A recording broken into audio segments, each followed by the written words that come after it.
राधे राधे दोस्तों, हमारे चैनल कृष्णा की वाणी में आपका स्वागत है। जय श्री राधे कृष्ण।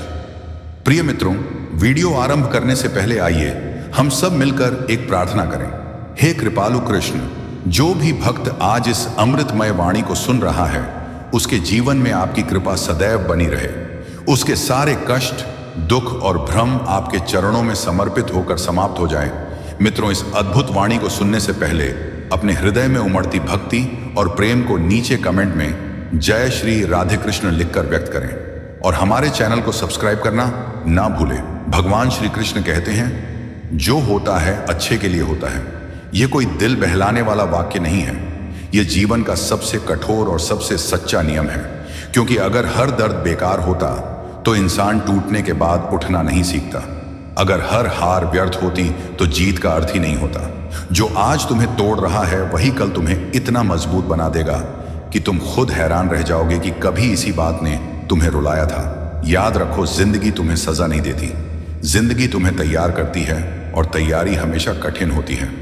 कोई भी महान इंसान बिना दर्द के नहीं बना है, कोई भी सफल इंसान बिना असफल हुए नहीं पहुंचा है और कोई भी शांत आत्मा बिना संघर्ष के नहीं मिली है। जब तुम्हारे अपने साथ छोड़ते हैं, जब मेहनत का फल नहीं मिलता, जब रातें नींद नहीं देती और सवाल जवाब नहीं देते, तब असल में जीवन तुम्हें सिखा रहा होता है कि अब दूसरों पर नहीं, खुद पर भरोसा करना सीखो। क्योंकि जिस दिन तुमने खुद को संभालना सीख लिया, उस दिन दुनिया की कोई ताकत तुम्हें तोड़ नहीं पाएगी। लोग कहते हैं सब्र रखो, समय बदलेगा, लेकिन सच ये है, समय नहीं बदलता, तुम बदलते हो। और जब तुम बदलते हो तो हालात खुद झुक जाते हैं। आज जो तुम्हें नुकसान लग रहा है वही कल तुम्हारी सबसे बड़ी ताकत बनेगा। आज जो अस्वीकृति मिल रही है वही कल तुम्हारी पहचान बनेगी। इसलिए भागो मत अपने दर्द से, क्योंकि दर्द रास्ता दिखाता है और जो रास्ता दिखा दे वही गुरु होता है। कई बार भगवान तुम्हारी जिंदगी से कुछ लोग इसलिए हटाते हैं क्योंकि आगे बढ़ने के लिए उनका जाना जरूरी होता है। हर किसी का साथ हमेशा के लिए नहीं होता और यह कड़वा सच स्वीकार कर लेना ही मानसिक शांति की पहली सीढ़ी है। याद रखना, जो तुम्हें समझे बिना जज करे उसे तुम्हारी सफाई की जरूरत नहीं, और जो सच में तुम्हारा है वह तुम्हारे सबसे कमजोर रूप में भी तुम्हें छोड़ेगा नहीं। सफलता कोई चमत्कार नहीं है, यह रोज खुद से की गई लड़ाई का परिणाम है। यह उस दिन की जीत है जब तुम थक कर भी रुके नहीं, जब मन ने हार मानी लेकिन आत्मा ने कहा एक कदम और सही दिशा में लिया गया। एक छोटा कदम भी भीड़ की गलत दौड़ से कहीं बेहतर होता है। इसलिए तुलना मत करो, क्योंकि तुलना आत्मविश्वास का सबसे बड़ा दुश्मन है। तुम किसी और की तरह बनने नहीं आए हो, तुम खुद का सर्वश्रेष्ठ संस्करण बनने आए हो और यह सफर अकेला ही तय होता है। लोग तालियां बाद में बजाते हैं, पहले नहीं। जब तुम जमीन पर होते हो तब वही लोग तुम्हें नजरअंदाज करते हैं, और जब तुम ऊंचाई पर पहुंचते हो तब कहते हैं हमें पहले से पता था तुम कर लोगे। इसलिए ताली के लिए नहीं, आत्मसंतोष के लिए मेहनत करो, क्योंकि जो भीतर से संतुष्ट है वही बाहर से अडिग है। अगर आज जीवन कठिन लग रहा है तो समझ लेना तुम मजबूत बन रहे हो, क्योंकि आसान रास्ते कमजोर इंसान बनाते हैं और कठिन रास्ते मजबूत आत्मा। हर गिरावट एक सबक है, हर आंसू एक सीख है और हर इंतजार एक परीक्षा। जो पास कर ली तो जीवन तुम्हें वह सब देगा जिसकी तुमने कल्पना भी नहीं की थी। इसलिए विश्वास रखो उस प्रक्रिया पर जो अभी समझ नहीं आ रही, क्योंकि जो होता है अच्छे के लिए ही होता है। भले ही उस समय अच्छा ना लगे, लेकिन समय सबसे ईमानदार गवाह होता है। वह साबित कर देता है कि जो गया वह बोझ था और जो रुका वह भाग्य था। इसलिए चलते रहो, चुपचाप मेहनत करते रहो और खुद को इतना मजबूत बना लो कि हालात भी सोचें। इससे उलझना ठीक नहीं, क्योंकि अंत में वही जीतता है जो परिस्थितियों से नहीं बल्कि खुद से हारना बंद कर देता है।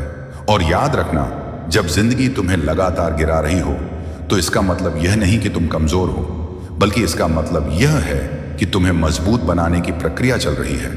क्योंकि कच्चे लोहे को हथौड़े की मार ही तलवार बनाती है, और जो आग से गुजरे बिना बाहर आ जाए वह सोना नहीं होता, बस दिखने में चमकता है।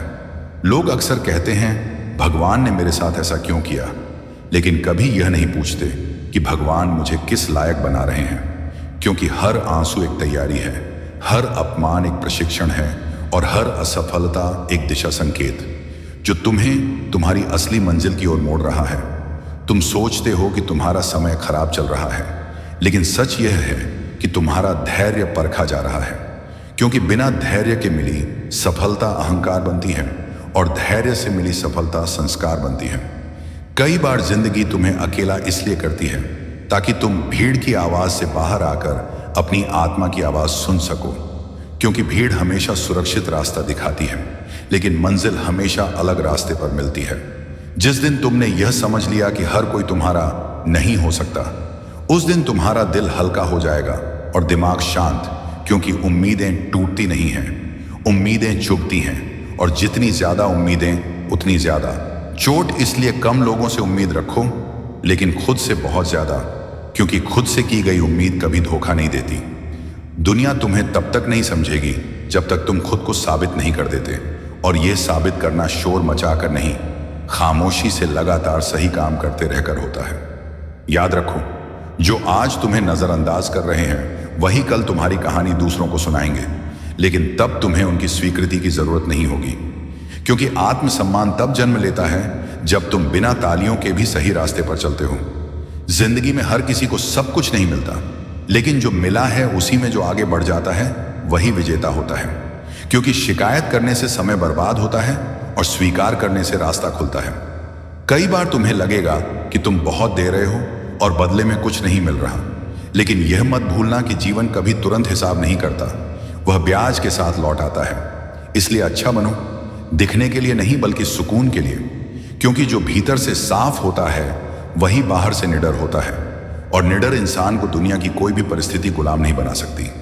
अगर आज मन थका हुआ है तो शरीर को नहीं, आत्मा को आराम दो, क्योंकि शरीर आराम से ठीक हो जाता है, लेकिन आत्मा को शब्दों की जरूरत होती है, और यही शब्द तुम्हें याद दिलाने के लिए हैं कि तुम टूटे नहीं हो, तुम तराशे जा रहे हो, और जब यह तराश पूरी होगी तब वही जिंदगी जो आज तुम्हें चुनौती दे रही है कल तुम्हारे सामने झुकी हुई मिलेगी।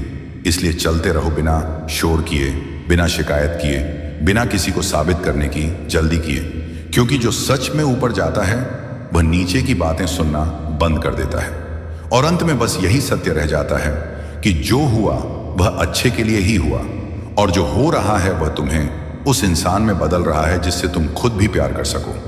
और अब उस सच्चाई को सुनो जिसे ज्यादातर लोग जीवन के आखिरी पड़ाव पर समझते हैं, कि जिंदगी तुम्हारे साथ अन्याय नहीं कर रही होती, बल्कि तुम्हें तुम्हारे ही भीतर छुपी ताकत से मिलवा रही होती है। क्योंकि अगर सब कुछ आसानी से मिल जाए तो इंसान खुद को कभी जान ही नहीं पाता, और जो खुद को नहीं जानता वह दुनिया जीत कर भी खाली रह जाता है। इसलिए जब तुम्हें लगे कि तुम अकेले हो तब डरना मत, क्योंकि अकेलापन ही वह जगह है जहां आत्मबोध जन्म लेता है। भीड़ में इंसान आवाज सुनता है, लेकिन अकेले में इंसान सत्य सुनता है।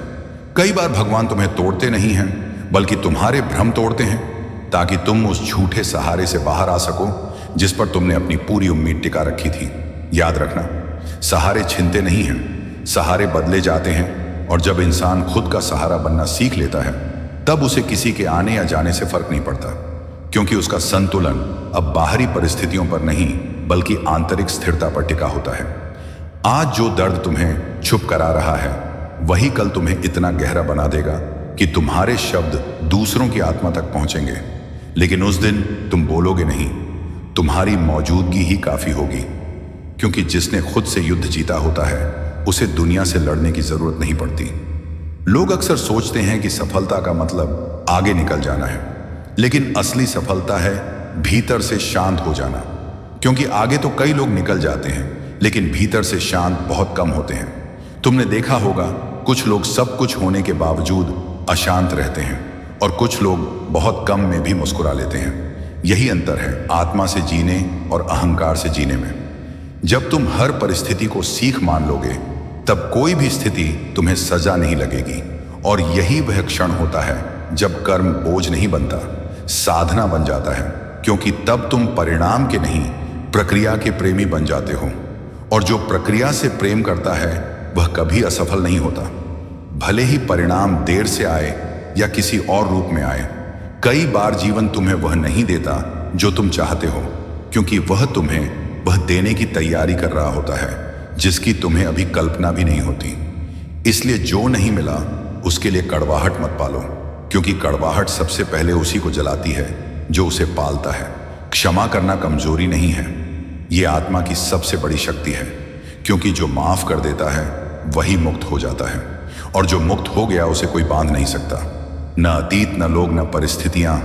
इसीलिए जब भी मन भारी हो जाए तो खुद से बस इतना कहना कि मैं इस दर्द से भाग नहीं रहा, मैं इससे ऊपर उठ रहा हूं, क्योंकि जो सह लेता है वही चमकता है, और जो सहकर भी आगे बढ़ता है वही प्रेरणा बनता है।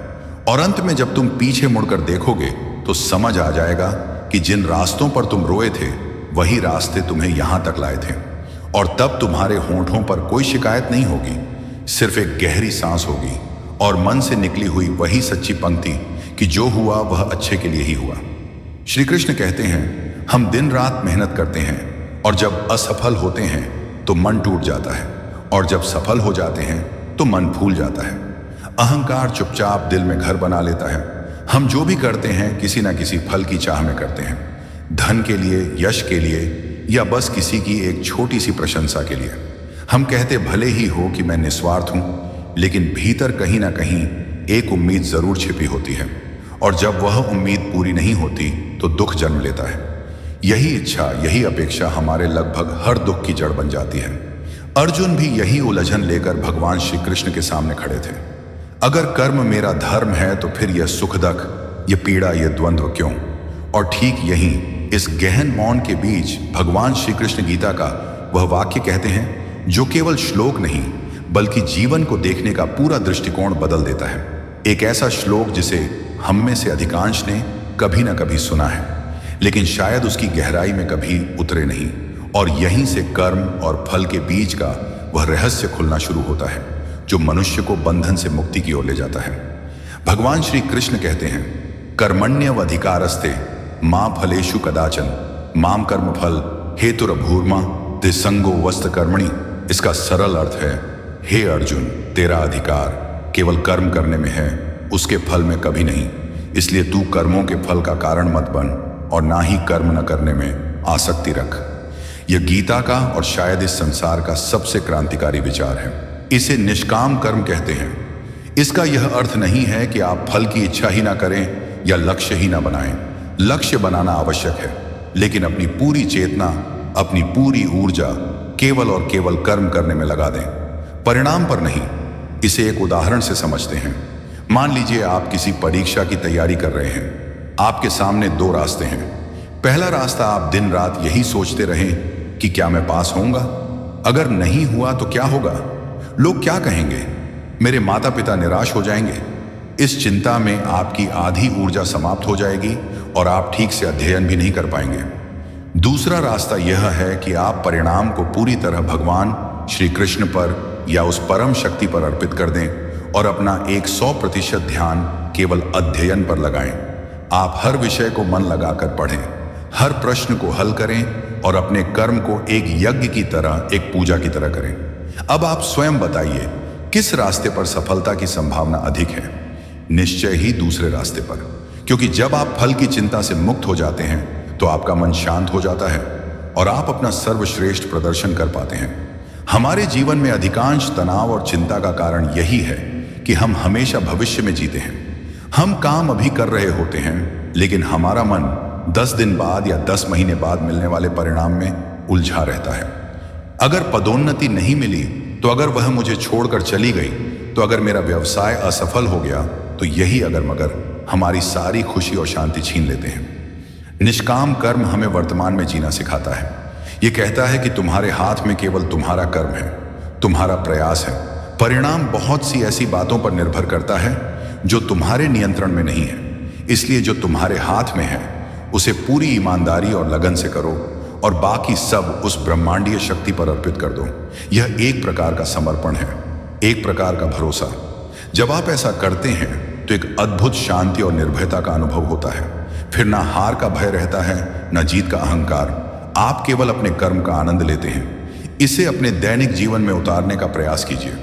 जब आप कार्यालय में कोई कार्य कर रहे हो तो अधिकारी की प्रशंसा या पदोन्नति की चिंता छोड़कर केवल उस कार्य को सर्वोत्तम ढंग से करने पर ध्यान दें।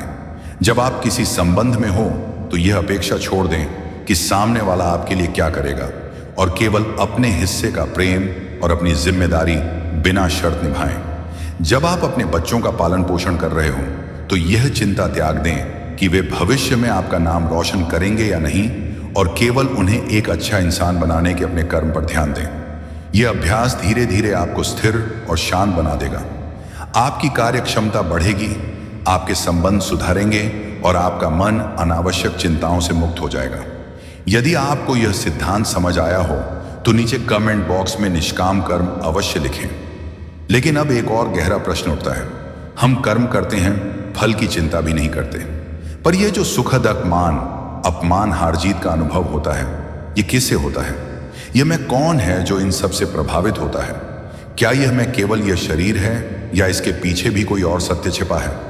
इस रहस्य से पर्दा उठेगा हमारे अगले सूत्र में। सूत्र संख्या 3, तुम शरीर नहीं आत्मा हो। जन्म और मृत्यु के पार की सच्चाई।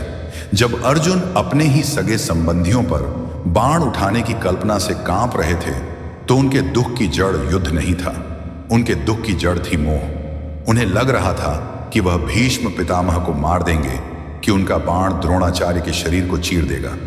उनकी आंखों के सामने सिर्फ देह थी, हड्डियां, मांस और रक्त। वे भूल गए थे कि वह केवल शरीर नहीं है, ना भीष्म पितामह, ना द्रोणाचार्य और ना ही वह स्वयं। अर्जुन स्वयं को भी एक नश्वर देह मान रहे थे और सामने खड़े अपने ही लोगों को सिर्फ शरीर समझ रहे थे। यही भ्रम, यही अधूरा ज्ञान उनके हृदय पर भारी पड़ गया था। जब हम आत्मा को भूल जाते हैं तो हर निर्णय असहनीय हो जाता है, और जब हम केवल शरीर को देखते हैं तो मोह हमारी बुद्धि पर पर्दा डाल देता है।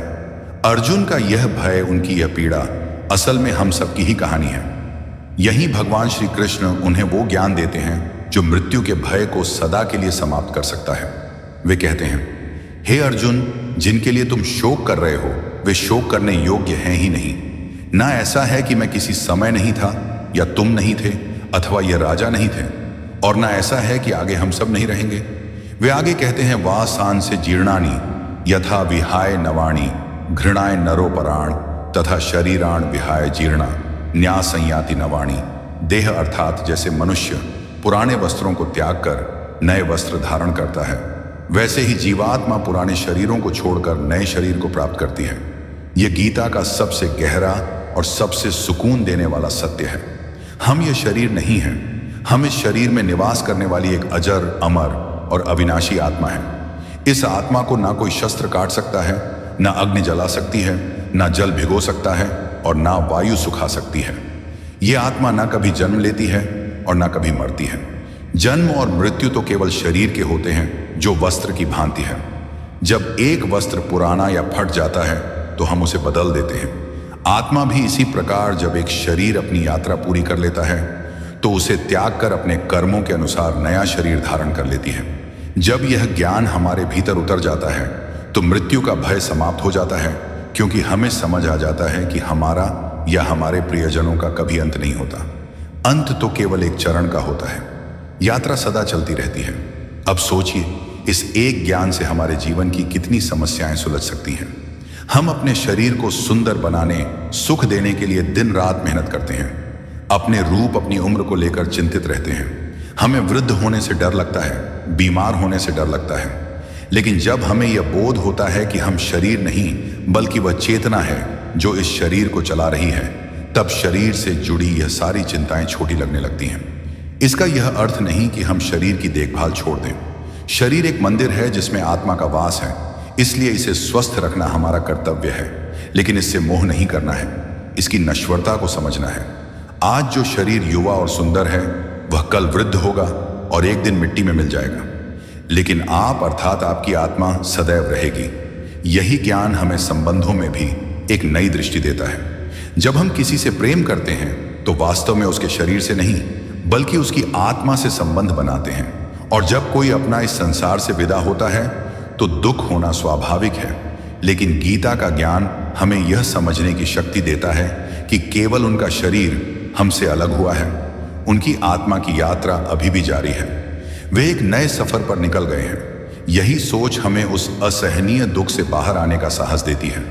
यह हमें सिखाता है कि इस जीवन में हम सब सहयात्री हैं जो कुछ समय के लिए एक दूसरे से मिलते हैं और फिर अपनी अपनी मंजिल की ओर आगे बढ़ जाते हैं। हमारा वास्तविक संबंध उस परमात्मा से है जिसके हम सब अंश हैं। जब हम स्वयं को और दूसरों को आत्मा के रूप में देखना आरंभ कर देते हैं तो हमारे भीतर से भेदभाव, ईर्ष्या और घृणा जैसी भावनाएं धीरे धीरे समाप्त होने लगती हैं। क्योंकि आत्मा के स्तर पर तो हम सब एक ही हैं, एक ही परम चेतना के अंश। लेकिन यदि हम यह शरीर नहीं आत्मा है तो फिर यह मन क्या है, जो हमें हर पल भटकाता रहता है, जो हमें सुख दुख का अनुभव कराता है। इस मन को कैसे समझा जाए? क्या इस पर नियंत्रण पाया जा सकता है? यही हमारे अगले सूत्र का विषय होगा, जो शायद हमारे जीवन की सबसे बड़ी चुनौती है। सूत्र संख्या 4, मन ही मित्र मन ही शत्रु। अपने सबसे बड़े शत्रु को अपना सबसे अच्छा मित्र बनाइए। अब तक हमने कर्म के सिद्धांत और आत्मा की अमरता को समझा, लेकिन इन सब बातों को जानने के बाद भी एक चीज है जो हमें परेशान करती है, हमें भटकाती है, और वह है हमारा अपना मन। अर्जुन भी भगवान कृष्ण से यही प्रश्न करते हैं। वो कहते हैं, हे कृष्ण, यह मन अत्यंत चंचल विचलित स्वभाव वाला, अत्यंत दृढ़ और बलवान है। इसे वश में करना मैं वायु तो रोकने के समान अत्यंत कठिन मानता हूं। और यह प्रश्न केवल अर्जुन का नहीं, हम सबका है। हमारा मन एक क्षण यहां होता है और अगले ही क्षण हजारों किलोमीटर दूर किसी और विचार में खोया होता है। यह कभी अतीत की बातों पर पछताता है तो कभी भविष्य की चिंता में डूबा रहता है। यह हमें वर्तमान में जीने ही नहीं देता। यही मन हमें क्रोध, लोभ, मोह और ईर्ष्या जैसी भावनाओं में फंसाता है। और यही मन यदि शांत और स्थिर हो जाए तो हमें परम आनंद का अनुभव भी करा सकता है। भगवान श्री कृष्ण अर्जुन की बात से सहमत होते हैं। वे कहते हैं, निसंदेह हे महाबाहु, मन चंचल है और कठिनाई से वश में होने वाला है, किंतु हे कुंती पुत्र, यह अभ्यास और वैराग्य से वश में किया जा सकता है। यहाँ कृष्ण हमें मन को जीतने के 2 सबसे प्रमुख उपाय बताते हैं, अभ्यास और वैराग्य। अभ्यास का अर्थ है निरंतर प्रयास करना, मन को बार बार व्यर्थ या नकारात्मक विचारों से हटाकर उपयोगी और शुभ विचारों में लगाने की कोशिश करना। जैसे जब आप ध्यान करने बैठते हैं तो मन अनेक दिशाओं में भटकता है। अभ्यास का मतलब यह है कि जैसे ही आपको पता चले कि मन भटक गया है तो बिना झुंझलाए, बिना स्वयं को दोष दिए, प्रेम पूर्वक उसे फिर से अपनी सांसों या ध्यान के विषय पर ले आए। यह एक दिन में नहीं होता, इसमें महीनों बल्कि वर्षों लग सकते हैं। जैसे किसी जंगली घोड़े को साधने में समय लगता है, वैसे ही मन को साधने में भी धैर्य और निरंतर अभ्यास की आवश्यकता होती है। दूसरा उपाय है वैराग्य। वैराग्य का अर्थ यह नहीं कि घर बार छोड़कर जंगल चले जाएं। वैराग्य का अर्थ है उन चीजों के प्रति मन से आसक्ति कम करना जो हमें दुखी और अशांत करती हैं। यह संसार, ये संबंध, ये हमें क्षणिक सुख देते हैं, लेकिन इन्हीं से दुख भी मिलता है।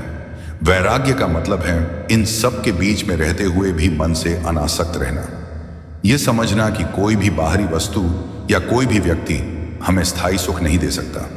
वास्तविक शांति और आनंद का स्रोत हमारे भीतर ही है। जब हम धीरे धीरे अपने मन को यह बात समझाने लगते हैं तो संसार की चीजों पर हमारी निर्भरता कम होने लगती है। तब न किसी की प्रशंसा से हमें अत्यधिक आनंद होता है, न किसी की निंदा से गहरा दुख। हम एक प्रकार की समता, एक संतुलन में जीना सीख जाते हैं। गीता कहती है, उद्धरिदात्मनात्मानम नात्मानवसाद आत्मवाह्यात्मनो बंधुरात्मवा रिपुरात्मन। अर्थात मनुष्य को स्वयं अपने द्वारा अपना उद्धार करना चाहिए, स्वयं को गिराना नहीं चाहिए, क्योंकि मनुष्य स्वयं ही अपना मित्र है और स्वयं ही अपना शत्रु भी। जिसने मन को वश में कर लिया उसका मन उसका सबसे अच्छा मित्र बन जाता है, और जिसने मन को नहीं जीता उसका मन ही उसके साथ शत्रु जैसा व्यवहार करता है। सोचिए, यह कितनी महत्वपूर्ण बात है। आपका सबसे बड़ा मित्र और आपका सबसे बड़ा शत्रु कोई और नहीं, आप स्वयं हैं, आपका अपना मन। यदि आपने इसे साध लिया तो यह आपको जीवन की हर कठिनाई से पार लगा देगा, और यदि यह आपके नियंत्रण से बाहर है तो यह आपको हर सुविधा के होते हुए भी नरक जैसा अनुभव करा सकता है। आज संसार में इतने लोग अवसाद और चिंता से जूझ रहे हैं। इसका प्रमुख कारण यही अनियंत्रित मन है। इसलिए मन को साधना, उस पर विजय पाना हमारे जीवन का सबसे महत्वपूर्ण कार्य होना चाहिए। ध्यान, प्राणायाम, अच्छे ग्रंथों का अध्ययन, सत्संग, यह सब मन को साधने के ही उपाय हैं। लेकिन यह मन कभी सात्विक, कभी राजसिक और कभी तामसिक क्यों हो जाता है? हमारी भावनाएं और आदतें बनती कैसे हैं? इसके पीछे कौन सी 3 शक्तियां कार्य करती हैं? इस गहरे रहस्य को हम समझेंगे अपने अगले सूत्र में। सूत्र संख्या 5, 3 गुणों का खेल। जानिए कि आपकी भावनाएं और आदतें कहां से आती हैं। क्या आपने कभी ध्यान दिया है? कभी आप सुबह उठते हैं और अत्यंत शांत, प्रसन्न और ऊर्जावान महसूस करते हैं। उस दिन सब कुछ अच्छा लगता है, आप सबका भला करना चाहते हैं। फिर कोई दूसरा दिन आता है जब आप बेचैन, चिंतित और अत्वाकांक्षी होते हैं। और फिर कभी ऐसा दिन भी आता है जब आप आलसी, थके हुए और नकारात्मक महसूस करते हैं, जब बिस्तर से उठने का भी मन नहीं करता। ऐसा क्यों होता है?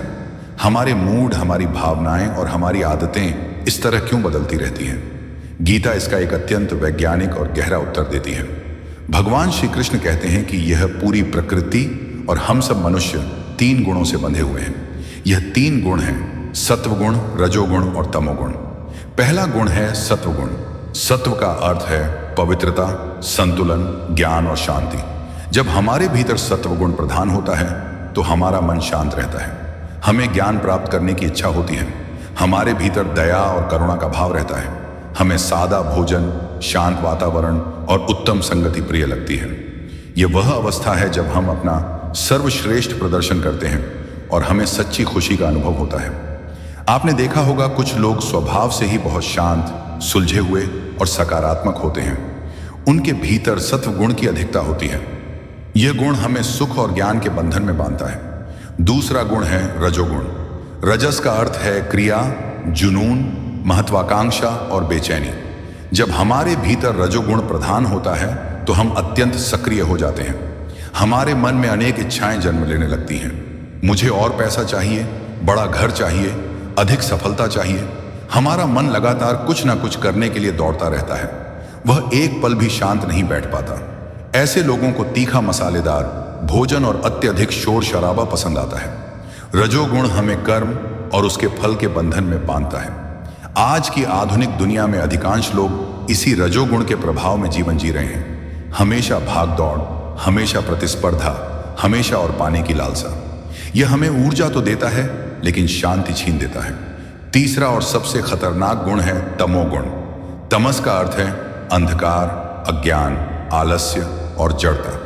जब हमारे भीतर तमोगुण प्रधान होता है तो हम अत्यंत आलसी हो जाते हैं।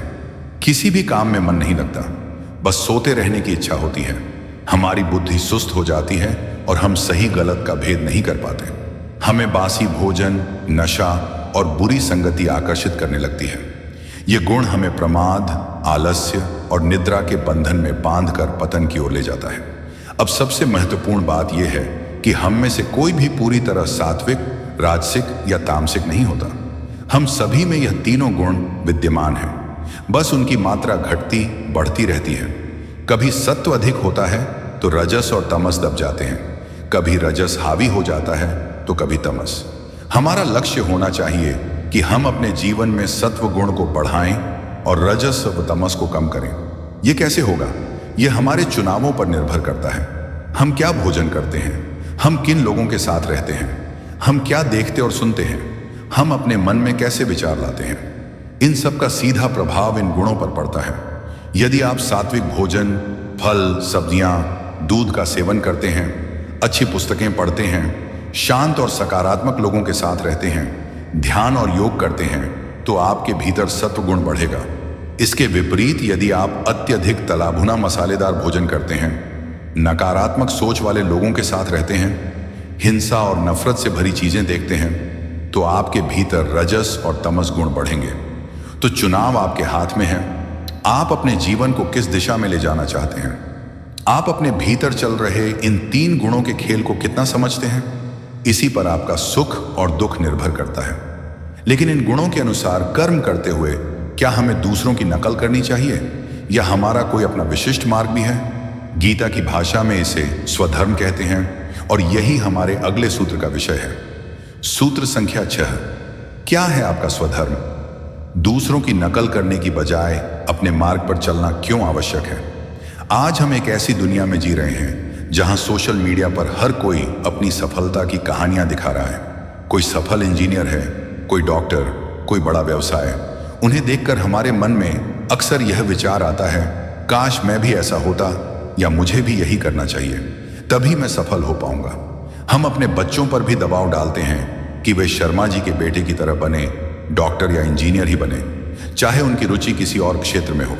इस भेद चाल में, इस नकल की दौड़ में हम एक बहुत महत्वपूर्ण बात भूल जाते हैं, जिसे गीता स्वधर्म कहती है। भगवान श्री कृष्ण कहते हैं, श्रेयान स्वधर्मो विगुण पर धर्मात् स्वनुष्ठितात् स्वधर्मे निधनम श्रेय पर धर्मो भयाव। अर्थात दूसरे के धर्म को भली भांति करने से भी गुणहीन अपना धर्म श्रेष्ठ है। अपने धर्म में मरना भी कल्याणकारी है, जबकि दूसरे का धर्म भय उत्पन्न करने वाला होता है। यहां धर्म का अर्थ हिंदू, मुस्लिम या सिख धर्म नहीं है। यहां धर्म का अर्थ है हमारा स्वभाव, हमारी प्रकृति, हमारा कर्तव्य, हमारा अपना मार्ग। हर व्यक्ति कुछ विशेष योग्यताओं और एक विशिष्ट स्वभाव के साथ जन्म लेता है। कोई स्वभाव से ज्ञानी और शांत होता है, ब्राह्मण प्रवृत्ति, कोई वीर और साहसी क्षत्रिय प्रवृत्ति, कोई व्यापार और लेन देन में कुशल वैश्य प्रवृत्ति, और कोई सेवा में आनंद अनुभव करता है। शूद्र प्रवृत्ति यह जाति व्यवस्था नहीं, बल्कि मानवीय गुणों का वर्गीकरण है। गीता कहती है कि हमें अपने स्वभाव को पहचान कर उसी के अनुसार कर्म चुनना चाहिए। यही हमारा स्वधर्म है।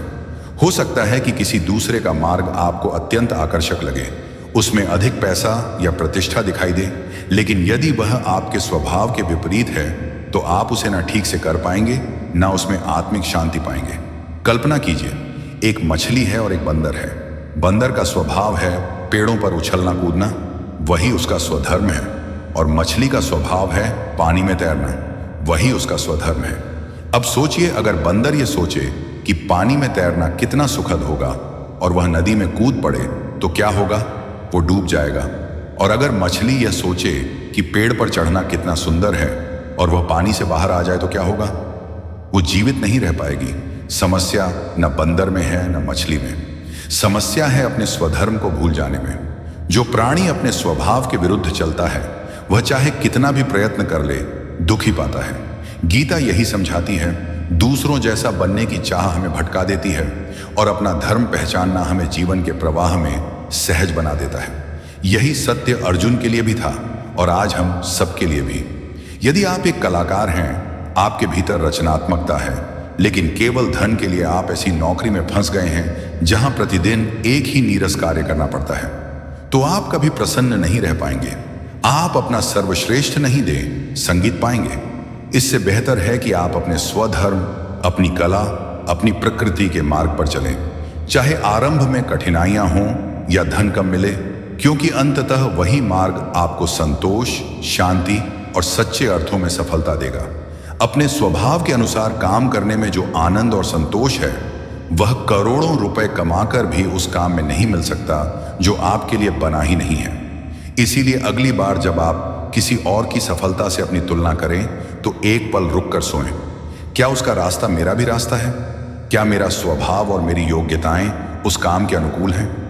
दूसरों से प्रेरणा लेना अच्छी बात है, लेकिन अंधी नकल करना मूर्खता है। अपने भीतर झांकिए, स्वयं को पहचानिए, स्वयं से पूछिए, वह कौन सा काम है जिसे करते हुए आपको समय का पता नहीं चलता? वह कौन सा कार्य है जो आपको सच्ची खुशी और संतोष देता है? भले ही उसमें धन कम हो, वही आपका स्वधर्म है। अपने स्वधर्म को पहचानना और उसी पर चलना, चाहे वह कितना ही कठिन क्यों न लगे, यही जीवन में सच्ची सफलता और शांति पाने का रहस्य है। अपने मार्ग पर चलते हुए यदि आप असफल भी हो जाए, तब भी आपको संतोष रहेगा कि आपने वही किया जो आपको करना चाहिए था। लेकिन कई बार अपने मार्ग पर चलते हुए हम स्वयं को अकेला महसूस करने लगते हैं। हमें लगता है कि सब कुछ हमारे नियंत्रण से बाहर हो रहा है। ऐसी स्थिति में हमें क्या करना चाहिए? क्या कोई ऐसी शक्ति है जिस पर हम भरोसा कर सकें?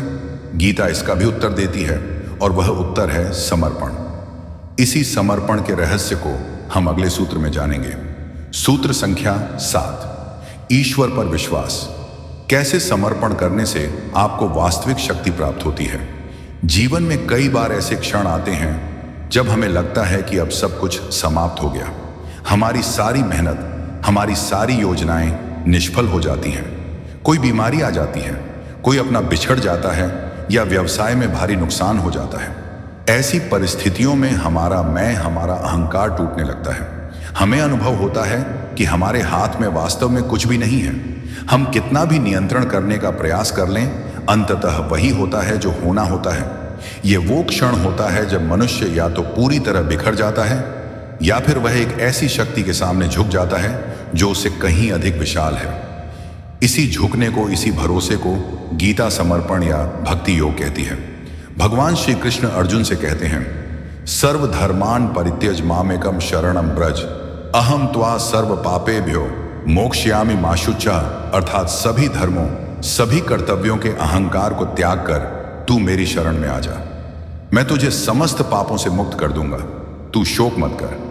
यहां सब धर्मों को त्याग दो का अर्थ यह नहीं है कि आप अपने सभी कार्य और जिम्मेदारियां छोड़ दें। इसका गहरा अर्थ है कर्ता होने के अहंकार को त्याग देना, यह भाव छोड़ देना कि मैं ही सब कुछ कर रहा हूं। जब तक हम ये मानते रहते हैं कि मैंने यह सफलता प्राप्त की, मैंने यह घर बनाया, मैंने अपने बच्चों को योग्य बनाया, तब तक हमारे भीतर अहंकार रहता है। और जहां अहंकार होता है वहां दुख अवश्य आता है, क्योंकि जब असफलता मिलती है तो यही अहंकार टूटकर हमें पीड़ा देता है। समर्पण का अर्थ है यह स्वीकार करना कि हम केवल एक माध्यम हैं, एक निमित्त मात्र। वास्तविक करने वाली शक्ति कोई और है, जिसे आप ईश्वर, ब्रह्मांड या प्रकृति कुछ भी कह सकते हैं। हमें अपना कर्म पूरी ईमानदारी से करना चाहिए, लेकिन उसका परिणाम और कर्ता होने का श्रेय उस परम शक्ति को सौंप देना चाहिए। समर्पण लाचारी या कमजोरी नहीं है, बल्कि यह परम शक्ति का प्रतीक है।